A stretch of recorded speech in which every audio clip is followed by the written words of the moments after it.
এই গৌরবাজার অঞ্চলের শ্রীকৃষ্ণপুরে রিনা রুইদাস তপশিলি জাতির এক মহিলা, সে মোদিজিকে সমর্থন করছে, আমাদের দলে মিটিং মিছিলে যাচ্ছে বলে। তার সঙ্গে গতকাল কি ঘটিয়েছে তৃণমূল কংগ্রেস, কি বলেছে তাকে তার নিজের মুখে শুনুন। বলো মা, কি হয়েছে তোমার সঙ্গে?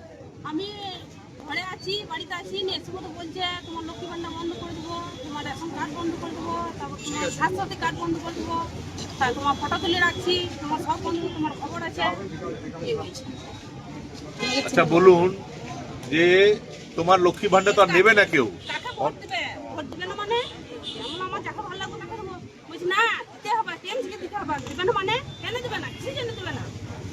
আচ্ছা বলছি যে আমরা তো 1 জুন থেকে সবাই অন্নপূর্ণা ভান্ডার 3000 পাবে, তো তোমাদের লক্ষ্মী ভান্ডারের আর ধার ধারে না মানুষ, মায়েরা বোনেরা 3000 টাকা 1 জুন থেকে পাবে। আর এইভাবে মানুষকে ভয় দেখাচ্ছ কেন? যদি ভালো কাজ করে থাকতে তাহলে মানুষ তো নিজেই তোমাদেরকে ভোট দিত।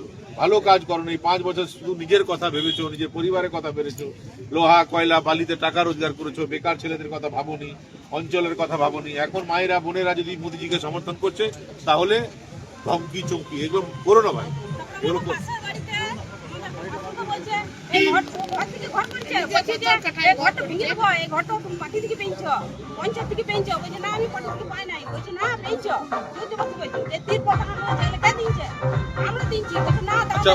মোদিজি যে 2টো করে ভ্যাকসিন দিল 3টা, ওইটাতে যে সবাই বেঁচে আছে, তো মোদিজি কোনোদিন বলেছে যে আমি ভ্যাকসিন দিয়েছি ফেরত দিয়ে দেবো? মোদিজি যে বিনা পয়সায় রেশন দিচ্ছে কোনোদিন বলেছে রেশনটাই ফেরত দিয়ে দেবো? সরকার যা দেয় সবার জন্য দেয়, কিন্তু এত নিম্ন রুচি মানুষ। পাণ্ডবেশ্বরে নরেন চক্রবর্তী ওর হাওয়া ঢিলা হয়ে গেছে, বুঝে গেছে যে পাণ্ডবেশ্বর গন কেস, আর পারবে না। তাই ভয় দেখিয়ে ভীতি প্রদর্শন করে ও মানুষকে নিজের সঙ্গে রাখতে চাইছে, কিন্তু হবে না। এই তো প্রতিবাদ করছে তো মায়েরা বোনেরা প্রতিবাদ। তুমি কি ভয় পেয়েছো? ভয় পেয়েছো তো?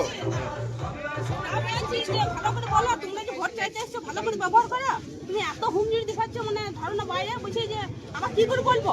ভালো করে তো বলছি যে ভোট দিতে হবে, আমাকে ভোট দিতে হবে। আমি বলছি সেটা আমার ব্যাপার না, দিতে হবে। তোমরা কি ভয় পেয়েছো নাকি? ভয় পাওনি তো? দেবে নাকি ওদেরকে ভোট? দেবে না তো? মোদিজিকে তো? জয় শ্রীরাম। 5 বার কাজ তো আমিও শুনো মা, তোমার স্বামীকে 5 বার কাজ ছাড়িয়েছে, আর আমি নরেনকে 1 বার এমএলএ ছাড়িয়ে দেবো।